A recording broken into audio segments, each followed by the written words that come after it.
বল তনিম, কি খবর পেলে? ভাই। এমন কাঁদো কাঁদো স্বরে সুফিয়ান আবেগ হলো। পর মুহূর্তে বলল, কি হয়েছে? ভাই, এ আপনি আমাকে কার কাছে পাঠালেন? এ তো মেয়ে না ভাই। What nonsense! না না না না, মানে এ হলো বোম্বাই মরিস। কি করেছে তোমায়? ভাই, ভাবি কলেজ থেকে ফিরছিল। আমি কলেজে ফলো করে বাসার অ্যাড্রেস বের করতে পিছু নিলাম। ভাবি মনে হয় সন্দেহ করলো। তুই একবার পিছনে ফিরছিল। আমি অনেক লুকিয়ে চুপিসারে যাচ্ছিলাম, কিন্তু কিন্তু কি?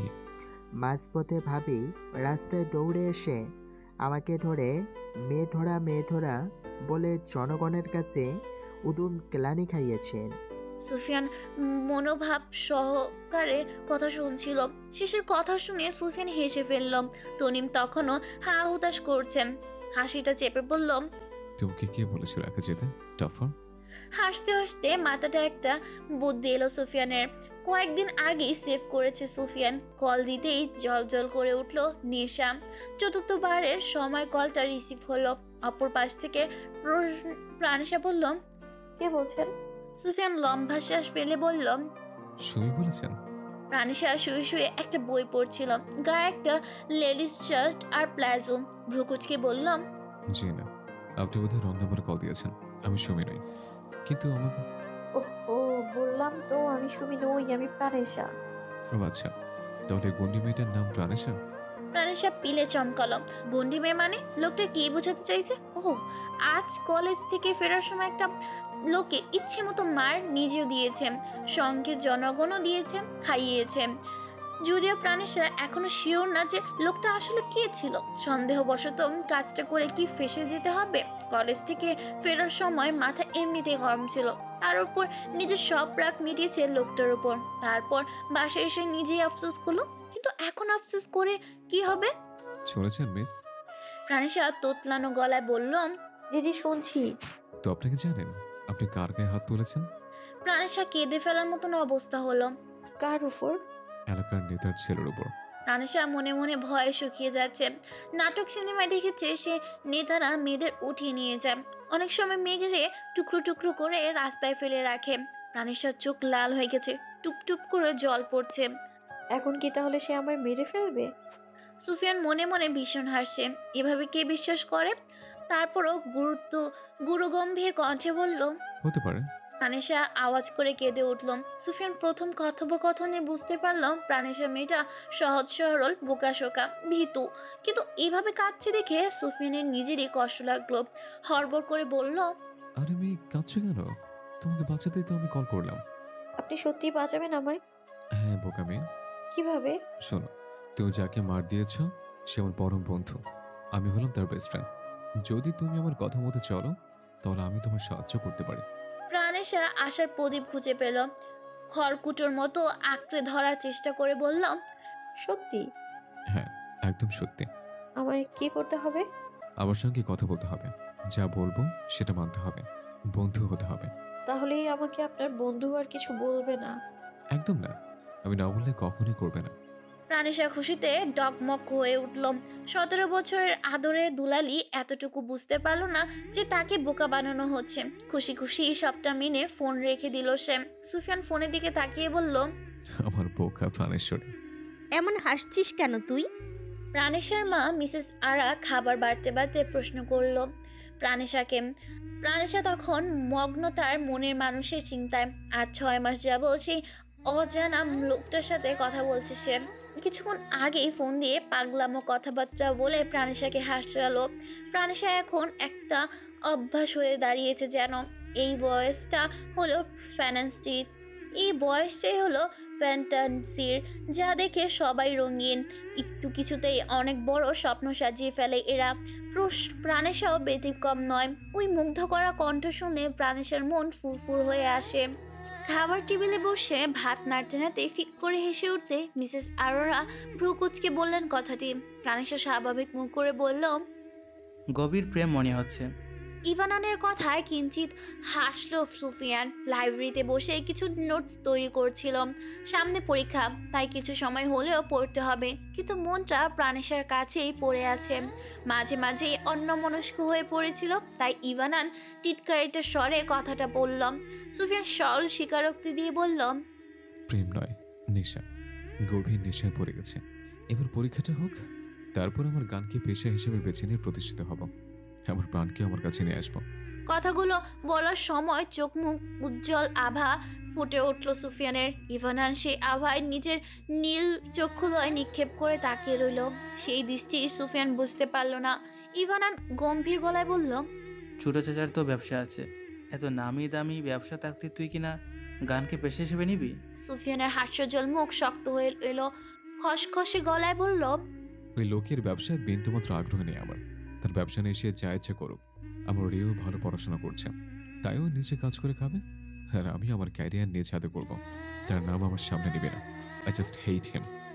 সে তো বাবা হয় সুফি, একটা ভুল না হয়। সুফিয়ান উঠে দাঁড়িয়ে চেয়ারে লাথি মেরে রাগে ফুলতে লাগলো। মুখ লাল হয়ে গেছে। হিংস্র রূপে বলল, না, কোনো যোগ্যতা নেই ওই লোকের আমার বাবা হওয়ার। আমার সহজ সরল মাকে ঠকিয়েছে সে। সুখী তো ছিলাম আমরা, না হয় একটু কমই ছিল, তাতে কি? সুখের কমতি তো ছিল না, কত সুখে ছিলাম আমরা। ছোট 2 রুমের একটা ঘর ছিল, একটা টিভি ছিল। আমি বাবার কোলে বসতাম আর রিও মায়ের কোলে। বাবা মার প্লেটে খাবার না খেলে পেটে ভরতো না। মা সবসময় হাসিখুশি থাকতো। বাবা মায়ের কোন ছড়িয়ে ঝগড়ায় ভালোবাসা দেখতাম। সব তো ঠিকই ছিল, কিন্তু কেন ওই লোকটা আমার মাকে ঠকিয়ে বসের মেয়েকে বিয়ে করলো? তাও কিনা টাকা পয়সার জন্য। যেদিন লোকটা ওই মহিলাকে বিয়ে করে অন্য বাড়ি চলে গেল, সেদিন মা জ্বরে পড়ে যাচ্ছিল। রিওর 5 আর আমার 7 বছর। লোকটা একবারও ভাবেনি আমার সহজ সরল মায়ের কি হবে। প্রতি মাসে টাকা পাঠিয়ে দিত। মা আমাদের মুখের দিকে তাকিয়ে সব অন্যায় মুখ বুঝে শুয়ে গেল। রিও চুপচাপ হয়ে গেল, শান্ত স্থির। আর আমি সারাদিন বাইরে থাকা শুরু করলাম। ঘরে গেলেই মায়ের বিষণ্ণ মুখটা দেখে ভেতরটা খান খান হয়ে যেত। 4 বছর আগে যে দ্বিতীয় বউ মারা গেল, আবার এনে বেনে আমার মায়ের কাছে মাফ চেয়ে আমাদের সঙ্গে থাকতে এলো। টাকা পয়সা তো তখন সবাই লোকটারে, কারণ দ্বিতীয় কোনো ঘরের সন্তান হয়নি। মহিলাটি সন্তান জন্ম দিতে অক্ষম হওয়ার জন্য এত বড় লোকের মেয়ে হয়েও সাধারণ কর্মচারীকে বিয়ে করলো। মায়ের থেকে দূরে যেতে পারে না বললে তো এখনো বাড়ি দিয়ে পড়ে আছে। নাহলে লোকটার মুখ দেখতেও আমার জাস্ট ঘেন্না হয়। বলতে বলতেই সুফিয়ানের চোখে পানি এসে গেল প্রায়। লম্বা শ্বাস ফেলে ব্যাগটা কাঁধে তুলে শান্ত ভিজা গলায় বললাম, জন্ম ছাড়া পরিবারের সন্তানরা ঠিক কতটা কষ্টে বড় হয় তা বলে প্রকাশ করা যায় না রে। আজ আসে। বাড়িতে ঢুকতেই দেখলো মিস্টার রাহাত টেবিলে বসে খাবার খাচ্ছেন। সুফিয়ান বিরক্তিতে চোখ সরিয়ে এগোতেই মিস্টার রাহাত নরম কণ্ঠে বলল, সুফিয়ান বাবা, এসো খাবার খেয়ে নাও। সুফিয়ান উত্তর না দিয়ে ফিল্টার থেকে পানি নিয়ে ঢকঢক করে পান করে চুল হাত বুলিয়ে নিঃশব্দে নিজের ঘরের দিকে হাঁটা ধরলো। মিস্টার রাহাত আবারও বলেন, কি হলো, এসো। কিছু তো খাওনি নিশ্চয়ই। সুফিয়ান তাচ্ছিল্য হেসে বলল, এত ভাবতে হবে না আপনাকে। Put oil on your well. Mister Rahat আহত দৃষ্টি নিয়ে তাকিয়ে রইলেন। ভেতর থেকে বেরিয়ে এলো এক তপ্ত নিঃশ্বাস। মিসেস অদিতি পাশে বসেছিলেন এতক্ষণ। এসব নতুন নয়, প্রতিদিনই মিস্টার রাহাত নিজ থেকে কথা বলার চেষ্টা করেন, কিন্তু সুফিয়ান খুব বেশি বলে হ্যাঁ না মতো কথা বলে চলে যায়। মিসেস অদিতির এই নিয়ে উচ্চবাক্য করেন না, কারণ সুফিয়ান আগেই বলে দিয়েছে যদি কোনো রকম মানিয়ে নেওয়ার কথা বলা হয় সে বাড়ি ছাড়তে 1 মিনিটও ভাববেন না। মিসেস অদিতি খাবার খাওয়ার পর চুপচাপ বিনা বাক্যে চলে গেলেন। রাহাত সাহেব অসহায় মতো বসে রইলেন। এখন তার ভুল সে বুঝতে পেরেছে। বুঝেছিলেন দ্বিতীয় বিয়ের কয়েক বছর পরেই 2 সন্তান, প্রথম ভালোবাসার বউকে ছাড়া যে থাকা সম্ভব তা ঠিক বুঝিয়েছিলেন, কিন্তু দ্বিতীয় বউ কাগজপত্রে সই করিয়ে নিয়েছিল। দ্বিতীয় স্ত্রী মারা যাওয়ার আগে যদি কোনো প্রকার সন্তানদের সঙ্গে দেখা করে তাহলে জেলে যেতে হবে। তখন কিছুই করার ছিল না। অদিতি যতই বলুক ক্ষমা করে দিয়েছে, কিন্তু সে জানে অদিতি সেই আঘাত এখনো ভোলেনি। তাই তো এখন তার সাথে প্রয়োজনে কিছু কথা বলে না। এ যেন বিনা আঘাতে রক্তাক্ত করা। অপরাধবোধ পৃথিবীর সবচেয়ে ভয়াবহ শাস্তি। এর চেয়ে বেশি শাস্তি দেওয়া পৃথিবীর বুকে সম্ভব নয়। ব্যালকনিতে বেছানো ম্যাট্রেসের ওপর নিথর হয়ে শুয়ে আছে সুফিয়ান। চোখ মুখ শুকনো। প্রায় রাতে এভাবে বসে থাকে সে। একাকিত্ব কুড়ে কুড়ে খায় তখন। এ যেন নিত্যদিনের সঙ্গী সুফিয়ানের। সে চায় স্বাভাবিক একটা জীবন, যেখানে এই বিষণ্ণতা আর দীর্ঘশ্বাসের কোনো স্থান থাকবে না। কিন্তু সবার কপালে যে এইসব লেখা থাকে না। রাতে নিস্তব্ধতায় মোড়ে শহরের দিকে এলোমেলো দৃষ্টিতে দিয়ে আছে, মুখে শব্দ নেই। চারদিকে নিস্তব্ধতা ভেঙে চূর্ণ বিচূর্ণ করে দিয়ে স্মার্টফোনের ঝকঝকে স্ক্রিনে নেশা নেশা ইজ কলিং লেখা দেখা যাচ্ছে। ঠোঁট আপনা আপনি প্রসারিত হয়ে হাসি ভঙ্গিমা হয়ে এলো। এই একটা মানুষের কণ্ঠের ভেতরে সকল বিষণ্ণতা দূর হয়ে যায় তার। দ্রুত রিসিভ করে কানে দিতেই ভেসে এলো অভিমানী সুর। আমায় আপনি ভুলে গেছেন তাই না? সুফিয়ান হেসে উঠে দাঁড়িয়ে দোলনায় বসে পড়ল। দোল খেতে খেতে বলল, আমি ভুলে গেলে কি তোমার কিছু এসে যাবে প্রাণেশা? আমি কি খুব গুরুত্বপূর্ণ কেউ? প্রাণেশা বারান্দায় দাঁড়িয়েছিল। সারাদিন শুধু মোবাইল হাতে নিয়ে ফোনের অপেক্ষা করেছে সে, কিন্তু নিষ্ঠুর মানুষটা কি তা বুঝে? একটু বোঝে না। এই যে প্রাণেশা লজ্জা শরমের মাথা খেয়ে নিচ থেকে প্রথম কল করলো, অথচ তাকে কি লজ্জাটা এনে দিচ্ছে। প্রাণেশা হালকা লজ্জা আর রাগ মিশ্রণ কণ্ঠে বলল, আচ্ছা ঠিক আছে, ফোন রেখে দিচ্ছি। খুব ডিস্টার্ব করে ফেলেছি আমি আপনাকে, তাই না? রাগের গলায় স্বর ডেবে গেছে প্রাণেশার। সুফিয়ান বুঝলো এই রাগ সহজে ভাঙ্গার নয়। সারাদিন যে প্রাণেশা তার অপেক্ষা করেছে, ভাবতেই ভালো লাগা শরীরে জুড়ে গেল। আদর কণ্ঠে বলল, খুব ভুল হয়ে গেছে, আর কখনো এমন হবে না রানী। প্রাণেশা নাক টেনে টেনে বলল, আর যদি হয়? তাহলে এই আমিটাকে আপনাদের ছবি দেবো, পরি অঙ্কার বানিয়ে নিয়েন। প্রাণেশা লজ্জা মিশ্রিত হেসে বলল, তা না হয় ঠিক আছে, কিন্তু একটা জিনিস যে আপনি এখনো বললেন না। কি বলিনি? আপনার নাম 6 মাস হয়েছে, অথচ আপনার নামটা বললেন না আপনি এখনো। আমি ঠিক করে রেখেছি, যেদিন আমাদের দেখা হবে সেদিন আপনাকে আমার নাম বলবো, আর তার আগ পর্যন্ত আপনি না হয় আমার অঙ্গার বলেই ডাকুন। অঙ্গার? অদ্ভুত তো। অদ্ভুত হলেও এটাই ডাকবেন। যেদিন আমাদের দেখা হবে এর অর্থ আপনাকে ব্যাখ্যা করব। এই শব্দে যে কতটা মায়া লেগে আছে তা দেখাবো। আচ্ছা। সুফিয়ান মৃদু হেসে বলল, রানী, শাস্তি মওকুফ করেছেন তো নাকি আরো বাকি? প্রাণেশা চাপা হেসে বলল, না, আরো বাকি। অঙ্গার সাহেব যদি নিজের অতীব সুন্দর কণ্ঠে একখানা কবিতা শোনায় তাহলে রানী ভেবে দেখবেন। সুফিয়ান দোলনায় হেলান দিয়ে হাসি মুখে বলল, একটা হলুদ বিকেল হব, এক পশলা হাসি হব, তোর বাঁকা ঠোঁটে রাখবি আমায়, তোর জেগে থাকা রাত্রি হব, পূর্ণিমার হয়ে চাঁদ হব, জানলাতে দেখবি আমায়, তোর পায়ের আলতা হব, একটা লাল টিপ হব, তোর কপালে রাখবি আমায়। কাব্য আহমেদ। লাইব্রেরির একটা কোনায় বই হাতে বসেছিল রিয়ান। মন দিয়ে প্রতিটা লাইনে ডুবে আছে। টেবিলের সামনে 2 জোড়া জুতোওয়ালা পা দাঁড়াতেই উপরে মাথা তুলল রিয়ান।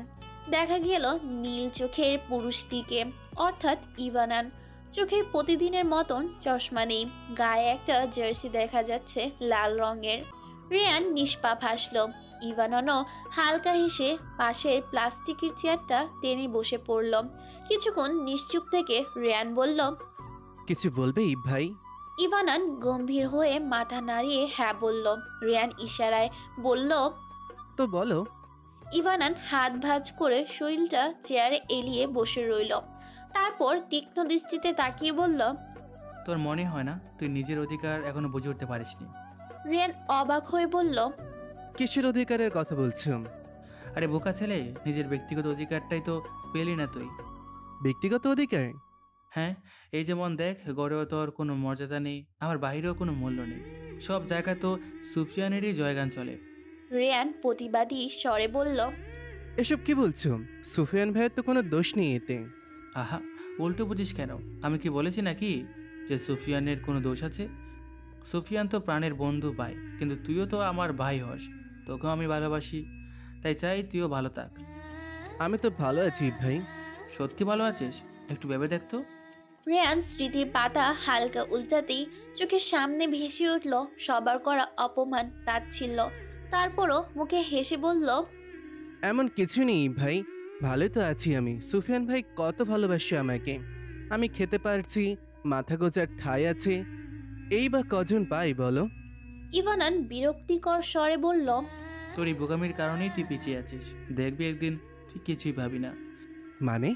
যেমন তোর বাবার কথাই দেখ, তোর সাথে ঠিকমতো কথা বলে। সুফিয়ানের একটু বাক্য শুনেও চেষ্টা করি ওর সাথে কথা বলার। তোর মা কখনো তোর আলাদাভাবে ভালো লাগা মন্দ লাগা খোঁজ নেবে কি করে? সুফিয়ান আছে না, আরে ভাই, ইউনিভার্সিটিতে যখন হরেক রকম প্রতিযোগিতা, রেস, অনুষ্ঠানে সবার প্রথমে কার ডাক পড়ে? রিয়ান সম্মতির মতন বলল, সুফি ভাই। এক্স্যাক্টলি।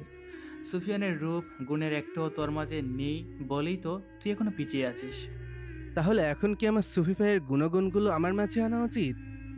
শুধু গুণই নয়, রূপও খুব গুরুত্বপূর্ণ। দেখ, সুফিয়ানের জন্য কত মেয়ে পাগল, অথচ এই পর্যন্ত একটা মেয়েও তোর দিকে ভালো মতো তাকায়নি। রিয়ান মন খারাপের সুরে বলল, গুণগুলো না হয় আমি আমার আয়ত্তে আনতে পারবো, কিন্তু রূপ তো আল্লাহর দান। সুফি ভাই মায়ের মতন হয়েছে, আমি তো বাবার মতন। তা ঠিক যদিও, কিন্তু এখন তো আর আগের যুগ নেই। চাইলেই কত কিছু করে চেহারা পাল্টানো যায়, নায়ক নায়িকারও করে অনেক সময়। তবে তোর করার কোনো দরকার নেই, তুই যেভাবে আছিস সেভাবেই থাক। কি দরকার এসবের? বলেই চেয়ার টেনে আগের জায়গায় রেখে শীষ বাজাতে বাজাতে বাইরে চলে গেল। পেছনে থ মেরে বসে রইল রিয়ান।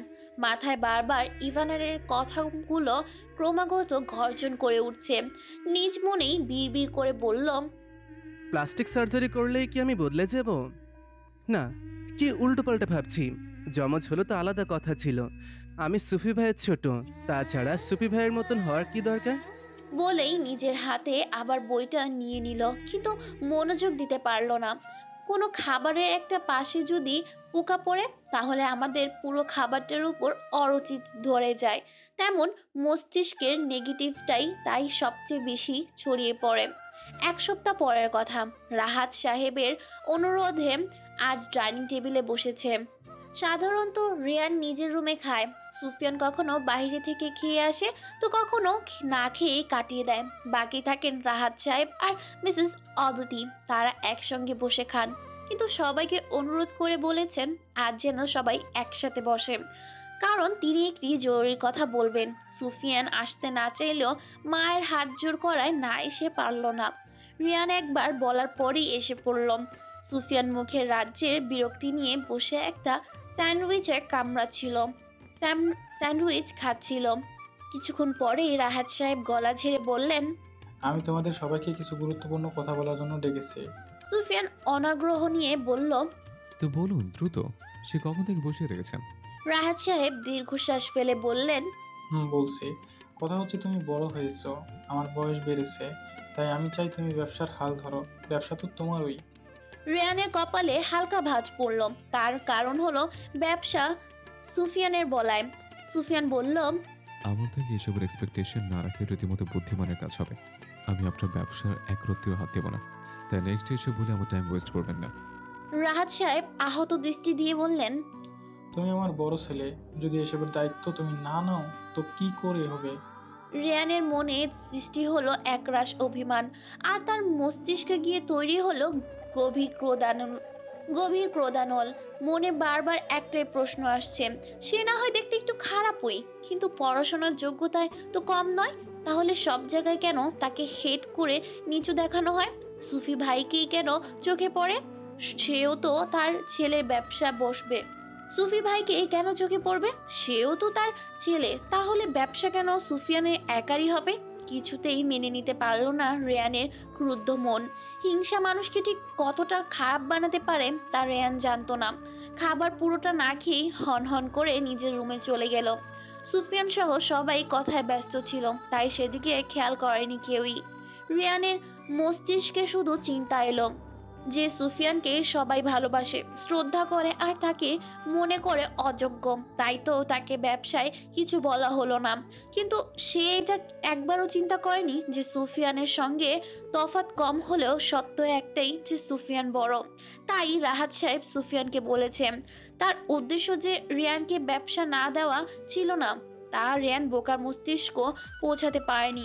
সব কথা শেষে সুফিয়ান নিজেই বলে দিয়েছিল যে সে কোনো দায়িত্ব নিতে পারবে না, তাই রিয়ানকে সব বুঝিয়ে দেওয়া হোক। রাহাত সাহেবও ভাবলেন জোর করে তো আর কিছু করা হয় না, তাই দায়িত্বটা রিয়ানকে দেওয়া হবে। সুফিয়ান নির্লিপ্তভাবে নিজের রুমে চলে গেল। তার একমাত্র মনোনিবেশ শুধুমাত্র গান। কয়েকদিন আগে একজন প্রডিউসারের সঙ্গে কথা হয়েছে, তার কয়েকটি গান জমা দিয়েছিল সে। প্রডিউসার জানিয়েছে একটা কনসার্টে তাকে গান গাওয়ার সুযোগ দেওয়া হবে, তারপরেই তার প্রাণের সঙ্গে দেখা করবে। একদিকে কনসার্ট শেষ হবে, তারপরেই যাবে প্রাণের সঙ্গে দেখা করতে।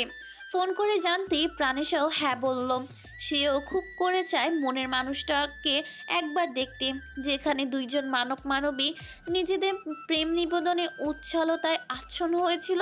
মত্ত ছিল নিজেদের প্রথম দেখা, প্রথম হাতে হাত রাখা, একসঙ্গে প্রথমবারের মতন চোখে চোখ রাখা নিয়ে। কিন্তু তারা কি জানতো যে তাদের আলাদা করতে প্রকৃতি নতুন খেলায় মেতেছে?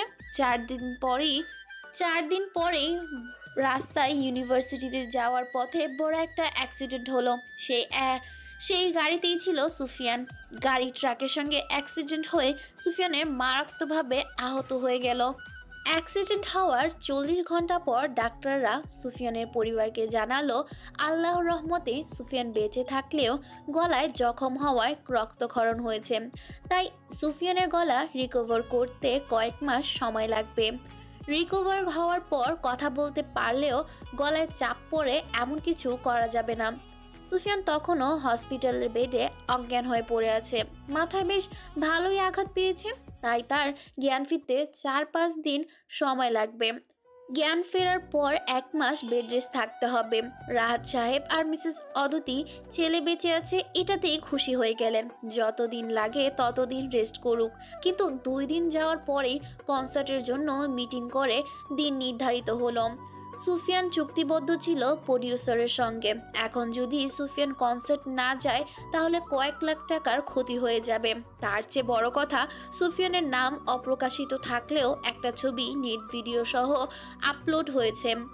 মূলত সুফিয়ানের গানে মুগ্ধ হয়ে কনসার্টের আয়োজন। প্রডিউসারের মিস্টার দামান অকুল পাথরের পরে সুফিয়ানের বাড়িতে এসে হাজির হলেন। মিস্টার রাহাত আর মিসেস অদিতি অবাক হয়ে জিজ্ঞেস করলেন, আপনি এখানে কি করছেন? দামান সাহেব চিন্তিত ভঙ্গিতে বললেন, কেন আপনারা জানেন না? সুফিয়ানের সঙ্গে আমার কন্ট্যাক্ট সাইন হয়েছে কাল কনসার্টের জন্য।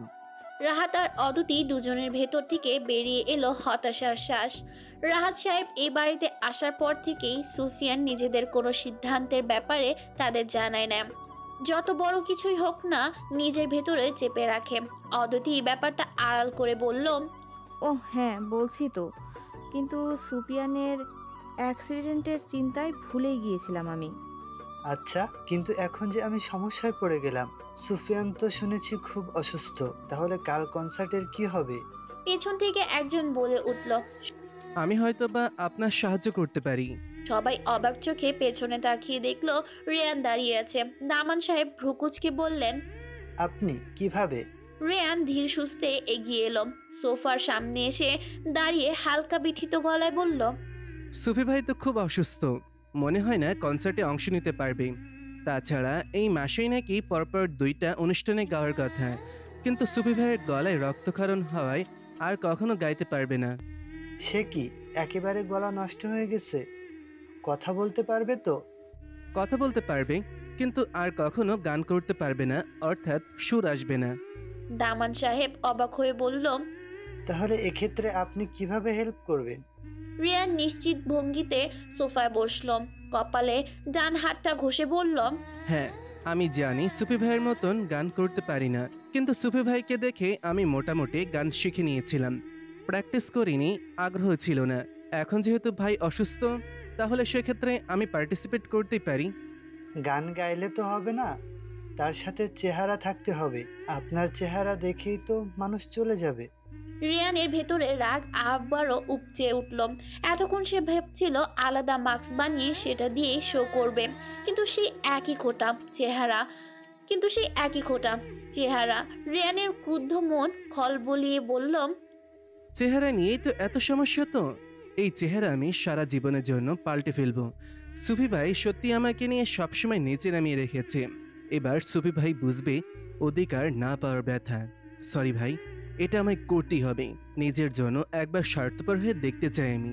মনকে শান্ত করা মাথা উঠিয়ে বলল, সে নিয়ে আপনি চিন্তা করবেন না। 3 দিন পর যথাসময়ে কনসার্টে আমি এসে পড়ব, আর চেহারাটাও কোনো প্রভাব ফেলবে না এতে। কিন্তু এটা কিভাবে? আহা, আপনি তো চিন্তা করছেন কেন? আপনি যান। মিস্টার দামান একরাশ চিন্তা বোঝা করে বেরিয়ে গেলেন। কিভাবে কি হবে ভেবেই তার শ্বাস বন্ধ হয়ে আসছে।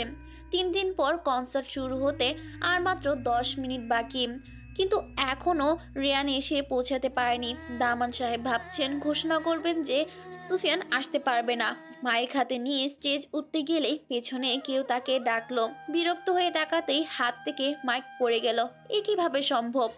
স্বয়ং সুফিয়ান, কিন্তু সে তো। লোকটি সামনে এসে দাঁড়িয়ে চোখ থেকে সানগ্লাস খুলে ফেলল, হালকা হেসে বলল, কি দামান সাহেব, অবাক হলেন? দামান সাহেব বাক্যহারা হয়ে তাকিয়ে আছেন। কি বলবেন বুঝে উঠতে পারছেন না। ব্যক্তিটি তুড়ি বাজিয়ে বলল, আরে, এতে অবাক হচ্ছেন কেন? অবাক হব না? সুফিয়ানের মতো কি করে? আপনি বোধহয় জানেন না, এটা আর সেই আদিকাল নেই। Plastic surgery? ইয়েস, শো করতে দেরি হয়ে যাচ্ছে মনে হয়। চেহারায় অমিল হলেও কণ্ঠ সুফিয়ানের সঙ্গে কিছুটা মিলে যায় রেয়ানের। এটার সুযোগ নিয়ে কাজটা করলো রেয়ান। 2 ঘন্টা পর শো শেষ করে বের হতেই দেখলো বাহিরে গাড়ির সঙ্গে হেলান দিয়ে দাঁড়িয়ে আছে ইভানান। রেয়ান হাসলো, হাসিতে বিজয়ের উচ্ছ্বাস। রেয়ানকে দৌড়ে এসে জড়িয়ে ধরল সে। ইভানান কাঁধ চাপিয়ে গর্বিত গলায় বলল, এই হলো সাহসী ছেলে, পুরাই বাজিমাত করে দিলি। রিয়ানও অহংকারে লেপ্টে থাকা হাসি হাসল। তার ধারণা হলো এবার তার চেহারা আছে, কেউ আর তাকে ঠকাতে পারবে না। অথচ এটা বুঝতে পারলো না যে সে নিজেকেই হারিয়ে ফেলল। ইভানান পকেট থেকে একটা ছবি বের করে রিয়ানের হাতে ধরিয়ে দিয়ে বলল, কাল রাতে যেসব ইনফরমেশন দিচ্ছিলাম সেসব মুখস্থ করে রেখেছিস তো? রিয়ান ছবিটি দেখতে দেখতে বলল, ঠিক। তাহলে এখন যা, ঠিকানা মেসেজ করে দিয়েছি তোর ফোনে, সব ঠিকঠাকভাবে করিস। ঠিক আছে, কিন্তু ইব ভাই, একটা ব্যাপার তো বুঝতে পারলাম না। কি? এই মেয়ের সঙ্গে নাটক করলে তোমার কি লাভ?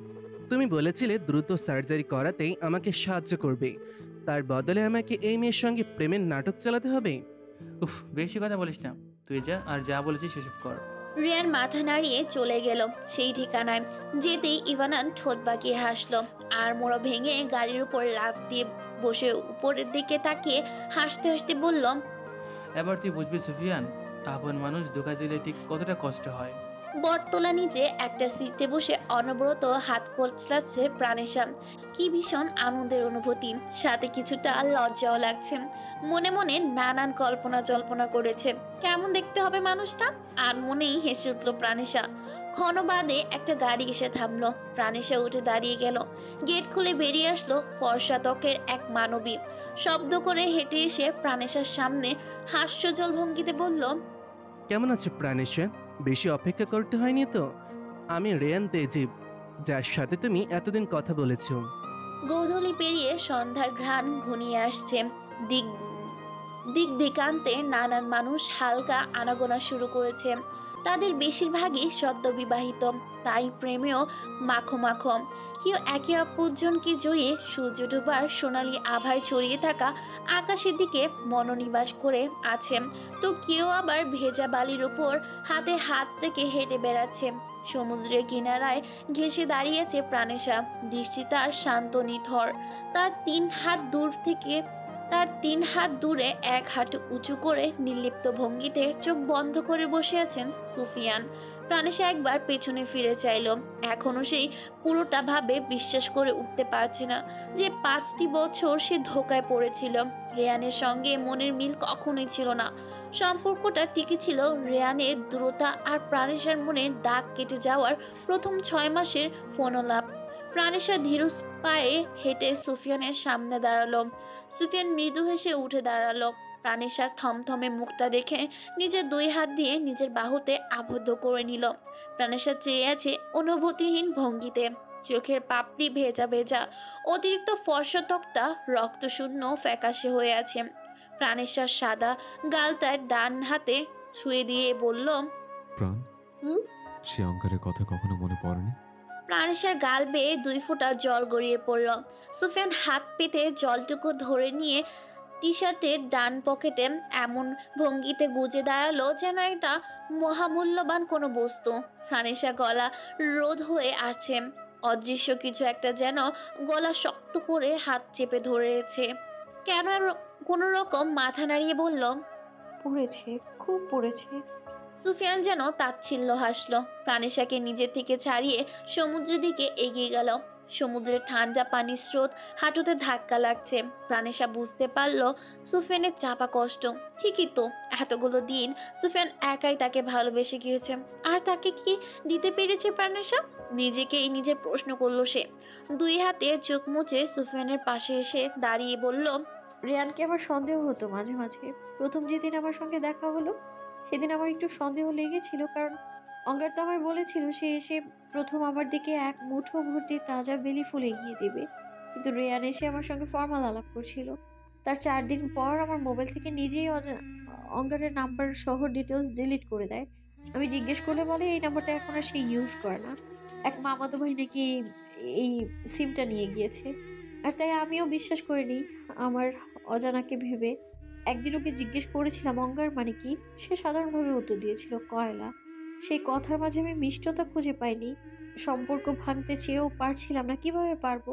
আমার সেই কৈশোরের স্মৃতি যে সিলমোহর মেরে বসে আছে সেই 6 মাসের প্রেমালাপ। কথাগুলো বলে কেঁদে উঠল প্রাণেশা। নিজেকে অপরাধী মনে হচ্ছে তার।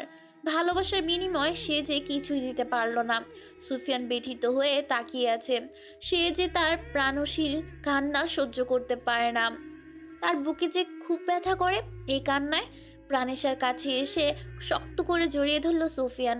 আদুরে কণ্ঠে বলল,